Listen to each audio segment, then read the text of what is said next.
You say now he's unstable. He is unstable, Brett. He's not well. You say he's mentally not stable. He's not stable. Let me ask you this. You told many interviewers that Joe Biden was on his game, that ran around circles on his staff. When did you first notice that President Biden's mental faculties appeared diminished? Joe Biden, I have watched from the Oval Office to the Situation Room, and he has the judgment and the experience to do exactly what he has done in making very important decisions. Oh, it was a tough night for Kamala Harris, and she showed up late for the interview. Clearly, a lot of attacks on Donald Trump, but where will it go with those undecided voters?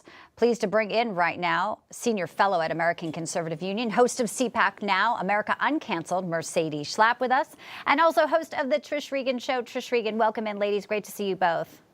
Good to see you. Great to see you. The reviews are in. They are not good, but that's to be expected. There's a lot of questions about how the spin is going to be with her. This news cycle moving so fast, you wonder what the ramifications will be for her campaign. I just mentioned the undecideds.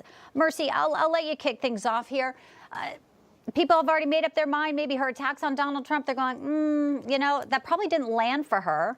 And everyone's saying how much he's living rent-free in her head.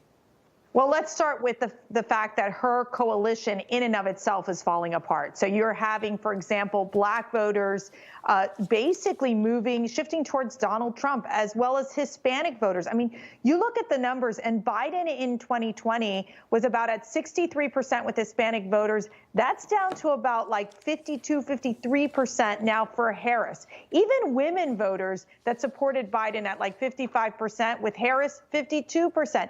I mean, you look at these numbers, and it's very alarming for Kamala Harris because her own coalition is falling apart. Now, try to add to that the independent voter who might not, like Donald Trump, but they like his policies, and he's talking common sense policies, as opposed to Kamala Harris. That one of the things that was missing throughout this whole entire interview with Bret Baier was, what vision does she have for America? Yeah, we didn't hear How that. is she going to fix the problems that the Biden-Harris administration started? Well, of course, the way that they have to spin it, though, is that it's sexist or they're racist over there. I thought he did an excellent job. Trish, we'll play this reaction, how MSNBC is trying to spin this as if she, did something that, was so remarkable going into an interview that may not have softball questions here. Do you think that he approached her differently than other people he interviews? I thought he came in hot. And what I am very tired of is this trope of the angry black woman. She was not angry. She was in command of the facts. She was passionate. Passion does not equal anger. I mean, there was no substance there, Trish. This is incredible. No, listen, I mean, it was a train wreck. I think that's actually the #1 thing trending on Twitter right now, train wreck. But I was watching it truly in disbelief. I've always liked Brett. We used to work together, but I have new respect for him because I might have lost my temper there. I mean, it was actually surreal.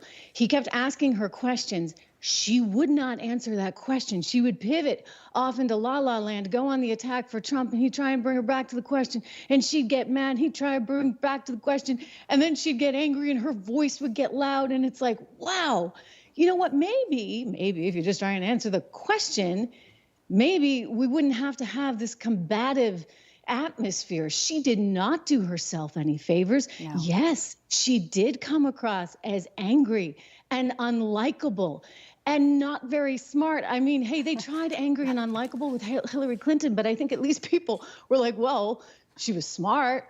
Right. We never doubted her actual There's no redeeming here. But when you watch that, you're doubting her intelligence. And she was rude to the interviewer. Of course, they're going to slap it with, oh, he's a big guy. He's the enemy. He's the white male up against her, and he's not allowed to say boo